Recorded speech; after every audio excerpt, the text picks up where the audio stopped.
placer a todos los que me están escuchando esta presentación desde la calurosa Cartagena de Indias en Colombia. Mi nombre es Jorge Antonio Coronado Daza, soy médico de la Universidad de Cartagena y especializado en México, medicina interna y nefrología. Además, epidemiólogo clínico y con doctorado en investigación. En este momento soy socio de la Asociación Colombiana de Nefrología, donde coordino el Comité de Metabolismo Óseo Mineral. También soy el líder del grupo de investigación de la Asociación Colombiana de Nefrología.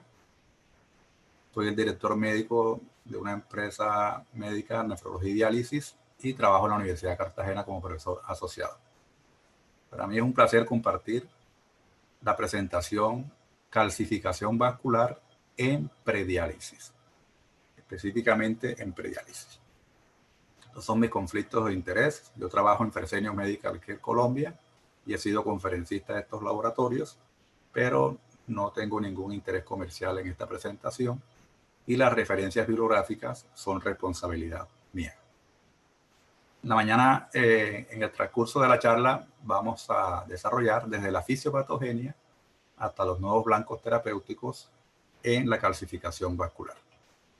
Es importante recordar que cuando tenemos una función renal normal, los órganos y sistemas que se integran para mantener el metabolismo óseo mineral dentro de lo normal, por una parte el hueso, el principal reservorio de calcio y fósforo, la glándula paratiroide, productora de hormona paratiroidea, el riñón, productor de la proteína cloto y de la vitamina D activa, y la importancia de la proteína cloto porque es un cofactor que se requiere para que esta fosfatonina producida en el hueso por los osteoblastos y los osteocitos, el FG23, pueda unirse a su receptor y tener su acción como el más potente fosfatúrico que tenemos en el organismo. Esto, desde luego, equilibrado con el intestino, que va a permitir la absorción de calcio y fósforo a necesidad. Pero cuando tenemos función renal normal, esto funciona con unos mecanismos de contrarregulación para mantener los niveles de calcio y fósforo normal. Pero cuando aparece la enfermedad renal crónica, estos mecanismos empiezan a perderse. Y de hecho, la primera alteración que se percibe es la disminución del cloto sérico. De hecho, algunos han dicho que puede ser la primera señal de que está apareciendo un problema de enfermedad renal crónica. Y como este cloto es necesario para que funcione el FG23 y mantenga estos niveles de fosfato en rango normal, a pesar del deterioro de la función renal, esta segunda alteración, que es la elevación del FG23, también nos puede ayudar a identificar cuando un paciente ya está teniendo deterioro de la función renal y todavía no es evidente.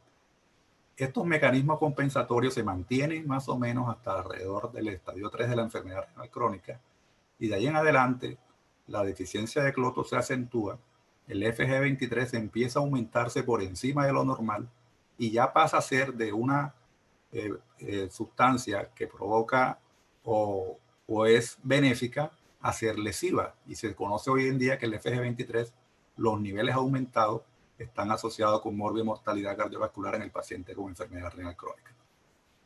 Y cuando ya avanza más la enfermedad renal crónica, el FG23 deja de ser efectivo porque le falta su proteína cloto, no ejerce su efecto fosfatúrico, empieza a elevarse el fósforo, y esto también provoca esta gran elevación del FG23, la disminución de la vitamina D, además de la pérdida de masa renal, y finalmente tenemos un paciente con el FG23 elevado, la hormona paratiroidea elevada, fósforo sérico elevado, vitamina D baja y cloto bajo.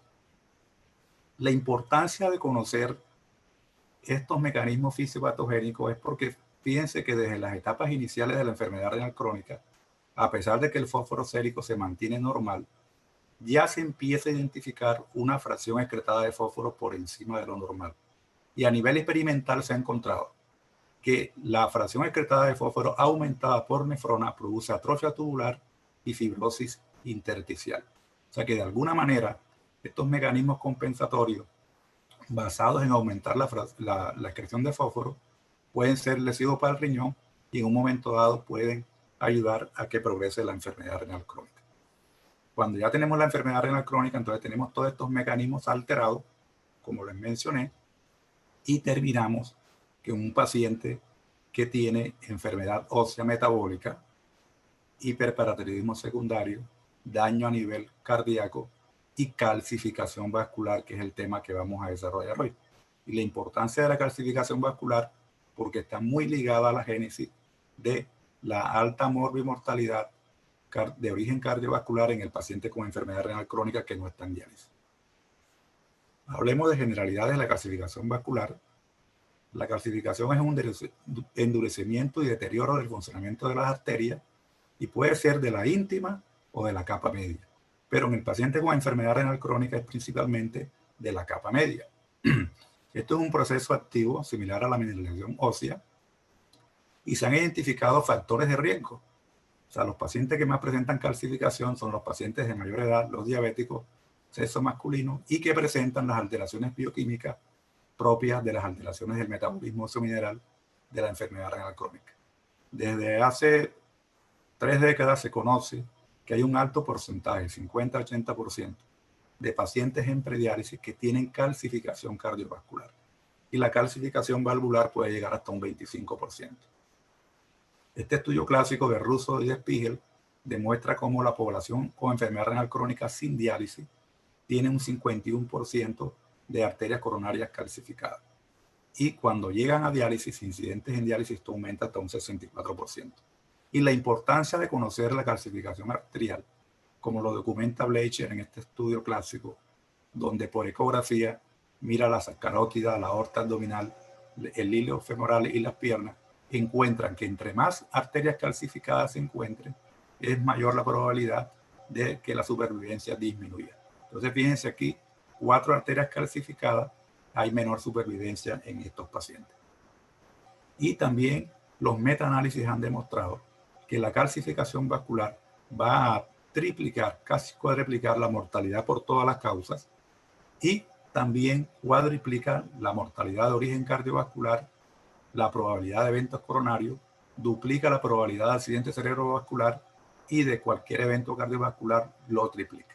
O sea que desde hace rato conocemos que la calcificación vascular está contribuyendo a la génesis de la morbimortalidad cardiovascular en el paciente con enfermedad renal crónica. Pero es importante conocer los mecanismos de calcificación vascular. Si conocemos bien los mecanismos, podemos entender el tratamiento de estos pacientes.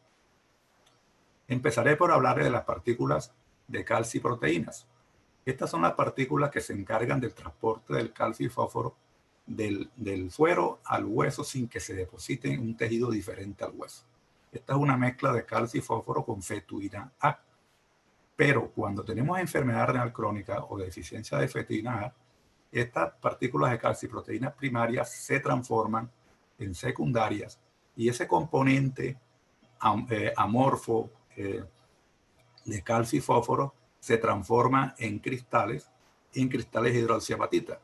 Y entonces, en un paciente que tiene alto el fósforo o tiene baja fetuina A, estas partículas de calciproteína primaria pasan a ser secundarias y estas por mecanismos directos pueden provocar enfermedad cardiovascular o indirectamente por una respuesta inflamatoria y producción de interleuquina 6, factor necrosis tumoral o por activación a nivel del hueso de producción de FGB23 van a llevar a que haya enfermedad cardiovascular en estos pacientes con enfermedad renal crónica.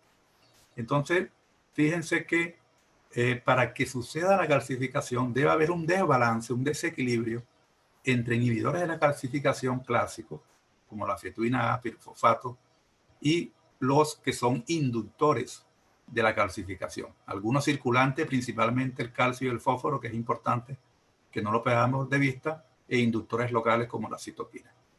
En un paciente que tenga de fondo enfermedad renal crónica, diabetes mellitus, aterosclerosis, esto va a favorecer los mecanismos de calcificación que se pueden resumir como mecanismos inflamatorios, generadores de especies reactivas de oxígeno, apoptosis, liberación de vesículas de matriz, que son las que van a llevar finalmente a la formación de cristales de hidroxiapatita y provocando que la célula del músculo liso vascular, que normalmente es contráctil, se diferencie en una célula osteocondrogénica que finalmente lleva a la calcificación vascular.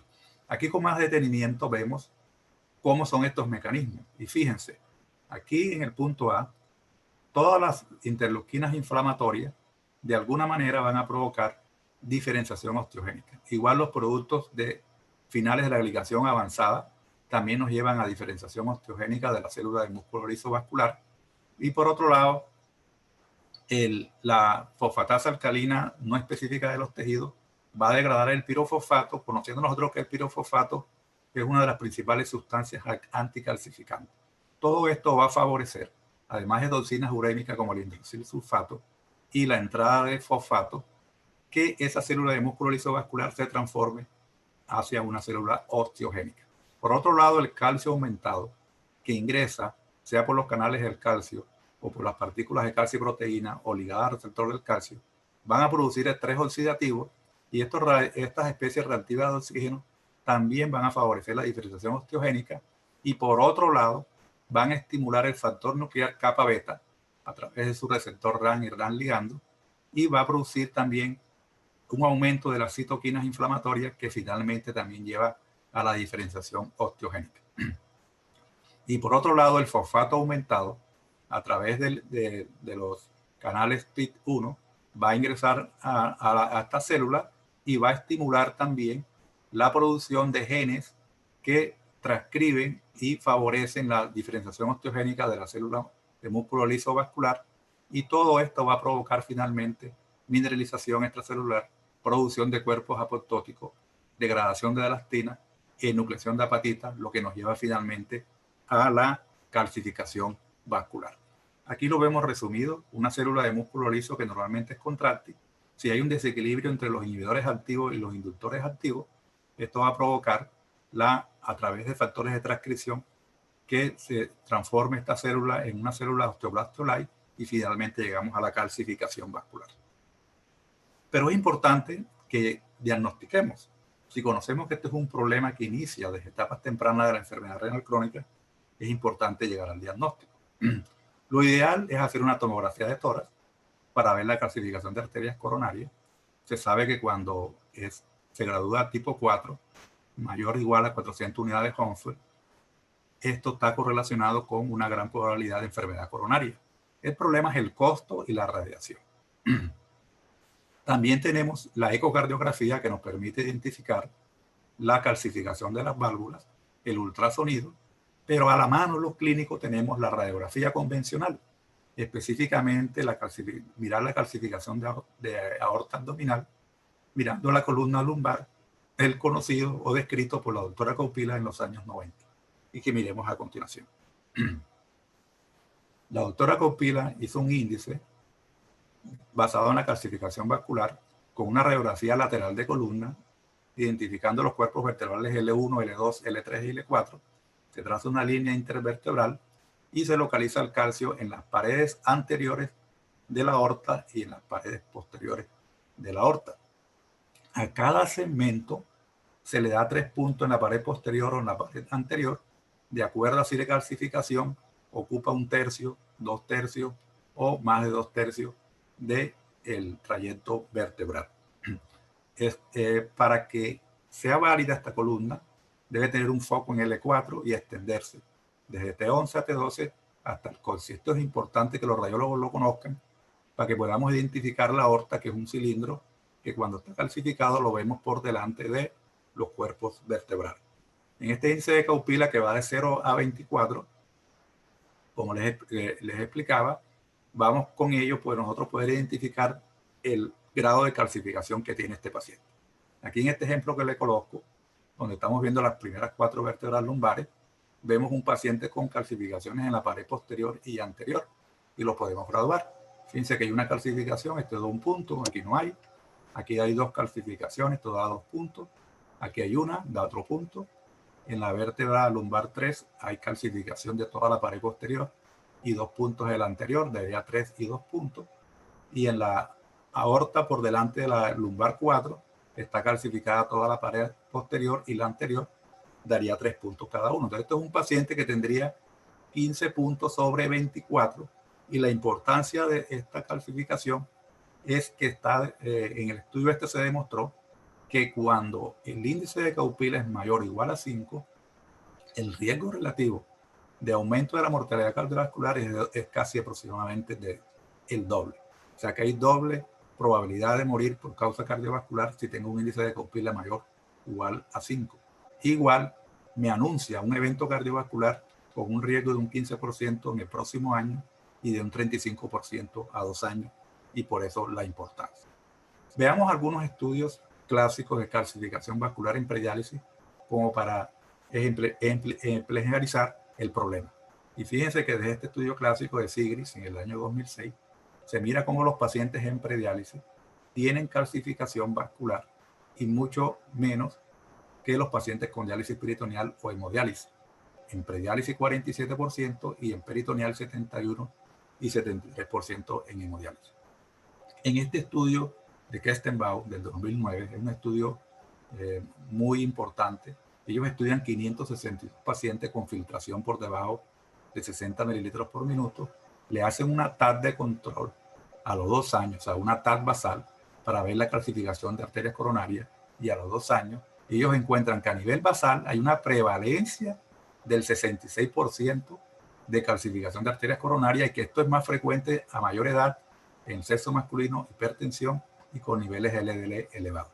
Y la incidencia 2 años después en una nueva tomografía de calcificación coronaria en los pacientes que no la tenían es de un 20%, un 8.5% por año, y esto se asoció al sexo masculino. Y la progresión de esta calcificación de arterias coronarias fue de un 39% y se asoció con diabetes mellitus.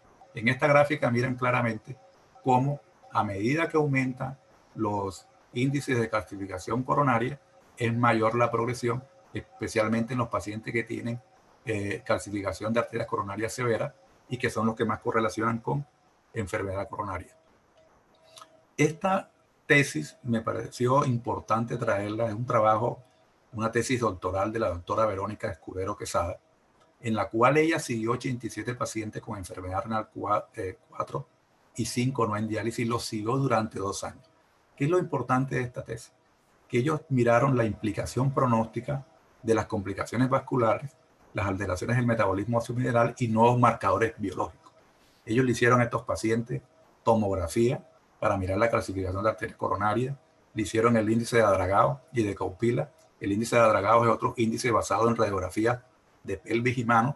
Le miraron la velocidad de onda del pulso, el ecocardiografía, el índice tobillo-brazo, una prueba clínica, y miraron el problema, las carótidas.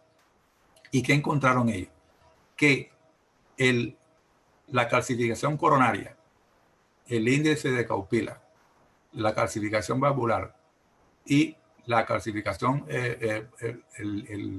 y las placas carotidias fueron las que mayor tuvieron prevalencia para diagnosticar pacientes con enfermedad renal crónica en prediálisis.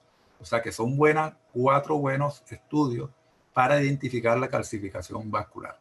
Y en su seguimiento encontró que los índices que más progresaban eran el de Adragao, el de calcificación coronaria y la velocidad de onda del pulso.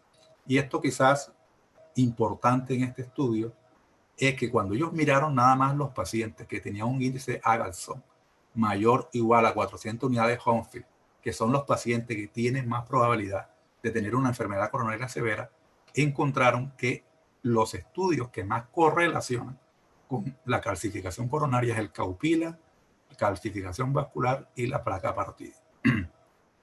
Entonces aquí para enfatizar la importancia de la radiografía lateral de columna lumbar para el diagnóstico de estos pacientes. En este estudio de King, en 1.166 pacientes, ellos a esos pacientes le hicieron angiografía coronaria y ecocardiografía. Y compararon pacientes con enfermedad renal crónica, menos de 60 litros por minuto, con pacientes que no tenían enfermedad renal crónica. ¿Y qué encontraron? Que la probabilidad de tener válvulas calcificadas era 3 veces mayor en los pacientes con enfermedad renal crónica comparados con los que no tenían enfermedad renal crónica. Y lo más importante de este estudio, que si tenían calcificación valvular, la probabilidad de tener una enfermedad coronaria severa se triplicaba en estos pacientes. O sea que este estudio demuestra claramente lo que vimos en esta diapositiva anterior, que la calcificación, encontrar calcificación valvular, correlaciona en forma importante con encontrar una enfermedad coronaria severa. A nivel de la aorta abdominal en prediálisis, este estudio de Peter en 2017 que lo hizo en 280 pacientes, ellos encontraron lo que ellos llamaron calcificación menor, un índice de Kaupila menor de 4, y lo compararon con un índice de Kaupila mayor o igual a 4. Encontraron que los factores asociados con encontrar mayor calcificación de aorta abdominal era la edad, tener una enfermedad cardiovascular previa y los niveles de fosfato sérico elevados. Y lo más importante, la probabilidad de que se produjera un evento cardiovascular era mucho mayor en los pacientes que tenían una calcificación mayor según el índice de Kaupila, demostrando este estudio también esa relación que existe entre encontrar calcificación vascular y probabilidad de eventos coronarios. En este estudio de Bilgit, un estudio de Turquía, ellos también miraron con el índice de Kaupila, con la radiografía lateral de columna lumbar, miraron pacientes en prediálisis y hemodiálisis. Aquí lo estoy comparando con un estudio que nosotros hemos hecho en compañía del doctor Segovia y que está en prensa, en el que también estamos viendo calcificación vascular en pacientes en diálisis y en prediálisis. En el estudio de Bilgit, ellos estudiaron 300 pacientes en prediálisis, nosotros 318, y en hemodiálisis 259 y nosotros 309. ¿Qué encontraron ellos? Que el porcentaje de pacientes con por lo menos un punto en el índice de Kaupila era de un 46% en prediálisis y 72% en hemodiálisis. Nosotros encontramos un porcentaje mucho menor, casi la mitad del porcentaje de ellos en prediálisis y casi la tercera parte en hemodiálisis. Esto es interesante porque son poblaciones diferentes y generalmente los porcentajes que se refieren en la literatura son los parecidos a los de Bilgit. Este informe está basado en el estudio, el informe de radiólogo, y es importante cuando uno haga índice de Kaupila que haya un acercamiento con el radiólogo para conversar de cómo se hace este índice, porque a veces no todos tienen el entrenamiento. En este estudio específico de nosotros, tanto el radiólogo como el nefrólogo estábamos conectados como cómo se valora el índice de Kaupila, y en este estudio vamos a mostrar más adelante qué tanto concordamos el nefrólogo y el radiólogo. Esto es importante y he enfatizado mucho el índice de Kaupila porque debe ser un índice que debe valorar el mismo nefrólogo y evaluarlo. En el estudio de Bilgit, ellos miraron, y aquí esto es para resaltar, desde el estadio 1 de enfermedad renal crónica ya encontraban calcificación vascular y que este iba aumentando a medida que avanzaba el estadio de enfermedad renal crónica. Entonces es importante conocer que este problema de la calcificación vascular es un problema desde los inicios de la enfermedad renal crónica. En nuestro estudio además incluimos pacientes con estadio 3, 4 y 5 y esperamos mirar. En nuestro estudio también comparamos o describimos los pacientes con un índice de Kaupila mayor o igual a 5. Fíjense que a pesar de que el porcentaje de pacientes calcificados en nuestro estudio no es tan alto comparado con el de Bilgit, la mayoría de nuestros pacientes tienen una calcificación vascular de moderada a severa según el índice de Kaupila, lo cual muestra diferencias poblacionales. Y para terminar en esta parte, mostrar que también en diálisis, además de la tomografía, se utiliza el índice de Kaupila, la radiografía lateral de columna, para identificar en este metaanálisis la probabilidad de mortalidad, que es mucho mayor el paciente que está calcificado, y la probabilidad de presentar un evento cardiovascular fatal y no fatal es mucho mayor en los pacientes que tienen calcificación vascular detectada por tomografía o radiografía. Esto para enfatizar mucho cómo los clínicos tenemos a la mano un estudio sencillo, barato, que nos puede ayudar mucho a identificar nuestros pacientes y guiar en la terapéutica. ¿Y por qué es importante conocer toda esta fisiopatogenia y todos estos métodos diagnósticos para el tratamiento? En el tratamiento conocemos que nuestros pacientes presentan hiperfosfatemia. Todas las guías y los estudios tienden a que tratemos de evitar los quelantes de fósforo que contienen calcio, porque ya les mostré cómo la hipercalcemia que se puede provocar puede aumentar la tendencia a la calcificación vascular. Entonces, de preferencia, utilizar ligadores de fósforo que no contengan calcio, como el lantano y el sevelamer. Ahora, el lantano tiene un problema de que a veces interfiere con la absorción de la vitamina K, y como veremos más adelante, esto es muy importante para la génesis de la calcificación vascular. También tenemos a la mano para el tratamiento calcimimético. Los calcimiméticos han demostrado disminuir o retardar la progresión de la calcificación vascular, y también es un medicamento que podemos utilizar en el manejo de estos pacientes. La vitamina D, que en estos estudios clásicos del 2006 mostraban que favorecían al disminuir los promotores de la calcificación vascular y al aumentar las sustancias que inhiben la calcificación vascular, en esta época hablábamos que eran benéficos. Hoy en día se sabe que esto es que hay que balancearlo. Y el modelo cambió a que el paciente deficiente de vitamina D va a tener tendencia a la calcificación vascular porque está aumentado todos los factores proinflamatorios, la PTH, y favorece la diferenciación osteogénica. Pero por otro lado, si nos pasamos de vitamina D, al provocar hipercalcemia, aumentar el producto calcio-fósforo, aumentar el FG23, eso también nos puede llevar a la calcificación vascular. Eso quiere decir que tenemos que tener una balanza entre el uso de la vitamina D, de no pasarnos de dosificación, porque podemos pasarnos al otro extremo. Por eso este estudio se llama así, al filo de la doble filo. La vitamina D es de doble filo.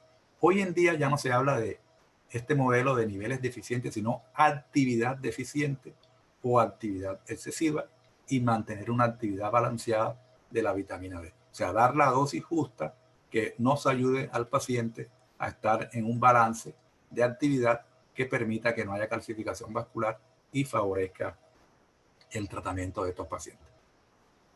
Se han hablado de nuevas terapias, además de las clásicas que ya les comenté, y hoy se conoce el magnesio. El carbonato de magnesio se utilizó hace 3 o 4 décadas para ligar el fósforo. Después fue abandonado por los efectos colaterales, la diarrea que provocaba o por el temor de que aumentara los niveles de magnesio.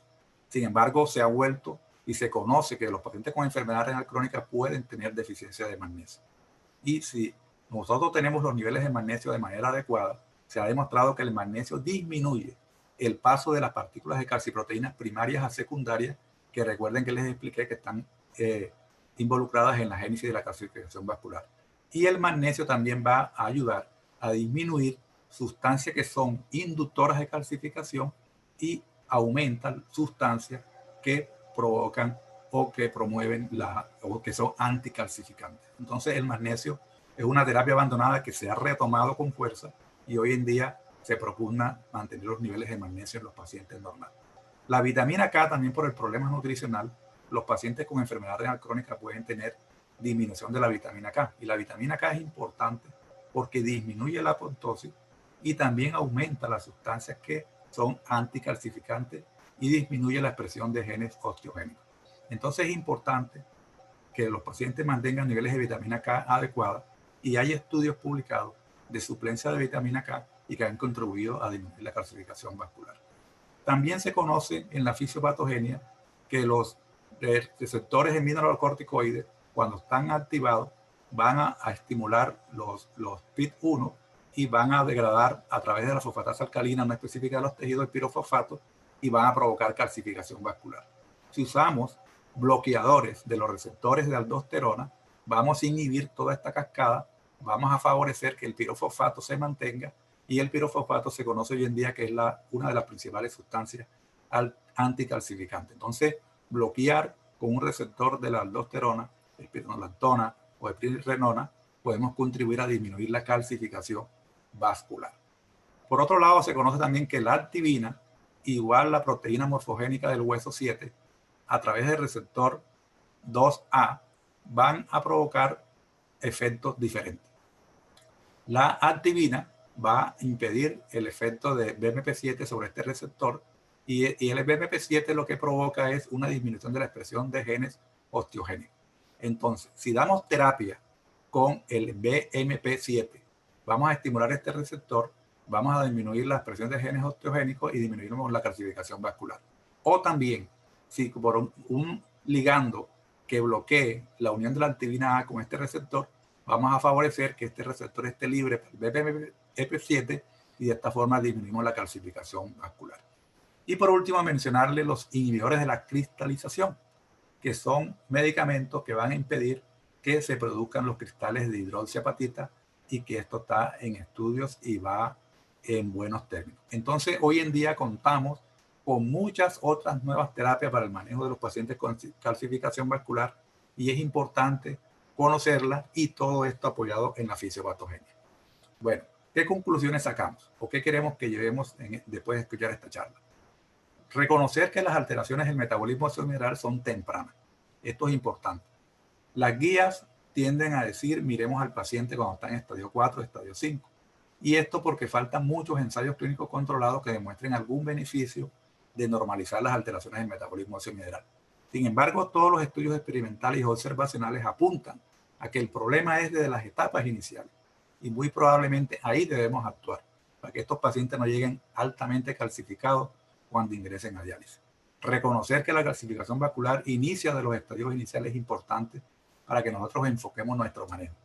El diagnóstico debe ser clínico. De hecho, el índice tobillo-brazo es un índice que podemos utilizar en el consultorio y que solamente es una relación de la presión arterial sistólica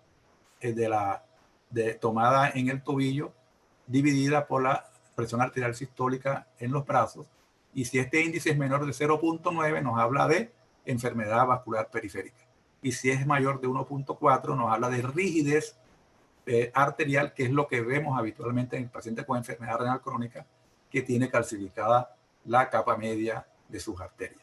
Y por imagen, sabemos que lo ideal es hacer una tomografía, es costosa la radiación, la ecografía que depende es operador dependiente, pero tenemos a la mano la radiografía simple, sea con el índice de Dragao o con el índice de Kaupila.